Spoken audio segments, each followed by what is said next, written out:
во продолжение ќе зборуваме за една исклучително важна тема, односно канализационата мрежа, која што важи за исклучително важен систем за едно функционирање за самото функционирање на еден град. Ќе говориме за канализационата мрежа во Скопје, во каква состојба и како да се задржи самата добра состојба, односно како да се грижиме правилно за истата. Во продолжение слушаме многу повеќе од мојот денешен гостин, господин Борче Георгиевски од Водовод и канализација. Да му посакаме добро утро.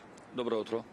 Ви благодарам што ни излеговте во пресред да говориме за една особено важна тема, канализационата мрежа во Скопје. На самиот почеток ќе прашам колку е стара и во каква состојба е моментално? Канализационата мрежа во Скопје е многу стара.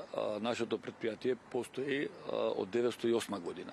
Значи може да замислите од кога постои претпријатието и од кога постојат, да речеме, водоводната и канализационата мрежа, нормално не во ваков обем. Канализационата мрежа постојано се обновува, односно се додава нова, како се шири градот, како се градат објекти, така се изведуваат и нови канализациони линии. Да речеме во ваков обем е секако после војната, нели, таму 50-тите, 60-тите години, така да е многу стара канализационата мрежа, но ние ја одржуваме да биде, нели, функционална, да биде во кондиција и секако рековме се додава нова, тоа градот, општините вршат, нели, изведба и ја обновуваат инфраструктурата, меѓу другото и канализационата мрежа. Канализационна мрежа имаме моментално во градот околу 1100 километри должни, 1100 километри должни канализационна мрежа, која што ние ја одржуваме. Каква е моменталната состојба? Како што и самите гледате, односно тоа се чувствува, нели, и се гледа од состојбата, односно од нештата кои што се случуваат со барањата на граѓаните, нели, за запушување и така натаму. Ние до сега сме задоволни од она како функционираме, затоа што проблеми секојаш има, но тоа се мали проблеми, големи проблеми не сме имале и состојбата е, да речеме, соодветна на потребите. Нормално дека може да има подобрување, може да има изведба и на нова, секако треба и пожелно е обновување, односно проширување на, да речеме, на фито, на некои канализациони линии, кои што, нели, се, да речеме, некоја си цевка која што е, да речеме, 300, например, па на тој потек се градат поголем број на згради, значи зголемува обемот на корисници кои што, нели, испуштаат отпадни води и треба проширување, односно зголемување на фито на тие цевки. Тоа се работи на секаде, тоа се предвидува со деталните урбанистички планови и така натаму. Бидејќи напоминавте дека секогаш има мали проблеми, ќе прашам за одржувањето на канализационата мрежа, но од страна на нас, граѓаните, како да ја одржуваме во правилна состојба, односно да не дојде до тоа запушување кое што го напоминавте. Одржувањето го правиме ние, како јавно претпријатие Водовод и канализација, а граѓаните треба да бидат едуцирани и канализационата мрежа, односно канализационата линија да ја користат исклучиво за она за кое што е создадена. Значи во канализационата мрежа, во канализационата линија не сме ништо да се фрла, нели, затоа што таа е создадена за да ги одведува отпадните води, значи урбаните отпадни води, зборувам за фекалната канализација, нели, за фекалните води од купатилата, од кујните и така натаму. Атмосферската е создадена, нели, за одведување на водите атмосферски. Одржувањето го правиме ние, а граѓаните треба да внимаваат и апсолутно ништо да не фрлаат во канализационата мрежа, затоа постојат корпи за отпадоци, така е насекаде во светот, дури веројатно сте приметиле, например, по било кој објекти кои што се јавни објекти, секаде си стои надпис, нели, како начин на едукација да не се фрла ништо во WC шолјата. За оваа тема сме говориле многу пати во утринската емисија за самото одржување на таа мрежа.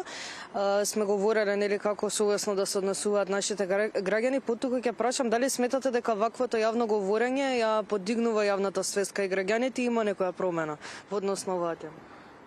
Ние секако сме задоволни од подобрувањето на целата оваа ситуација.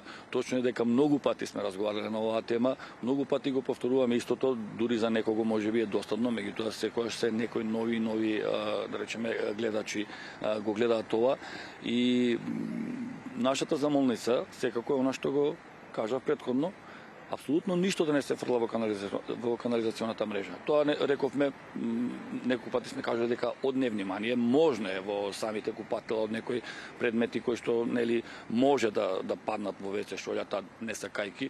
Се случува запушување веднаш, колку да знаете, уште затоа што самата WC шолја си има сифон кој што се вика и таму не може да помине се и она што ќе падне таму може да заглави и да си има проблем граѓанинот кој што нели си е негово тоа и потоа не викаат за отпушување и така натаму, сето тоа кошта пари, непријатност, нели?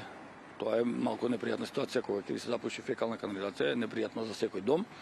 Затоа треба да се внимава, но се случувало и тоа сме го споменале дека надвор во канализационите шахти, онаму каде што можеби не баш во урбаните средини, односно баш на оние места низ центарот на градот, туку во периферијата се случува да во самите канализациони шахти ги отвараат и фрлаат се и сешто.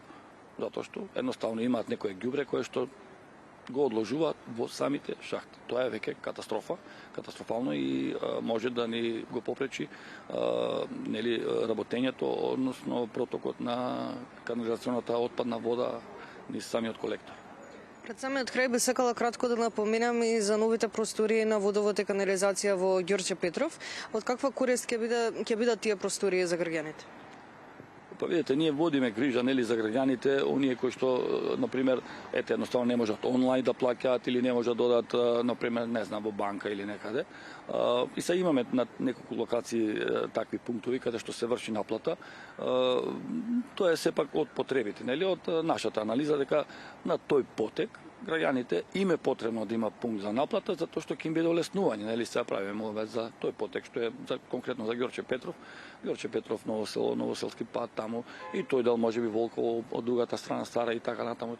Тие има олеснување да дојдат до таму, да не доаѓаат до центарот или тука во нашиот објект да плаќаат или пак во банка некој нели гужвите избегнуваат, така да нас ни беше анализата ни покажа дека има потреба од тоа и затоа е тој пункт ќе биде нели во функција. Ви благодарам многу за одвоеното време утрина. Ви благодарам и вам за поканата и за можноста да на некој начин упатиме апел и едукација до граѓаните, значи апсолутно ништо да не фрлаат во канализационата мрежа затоа што сето тоа ни се враќа како бумеранг и нив и нам и така натаму.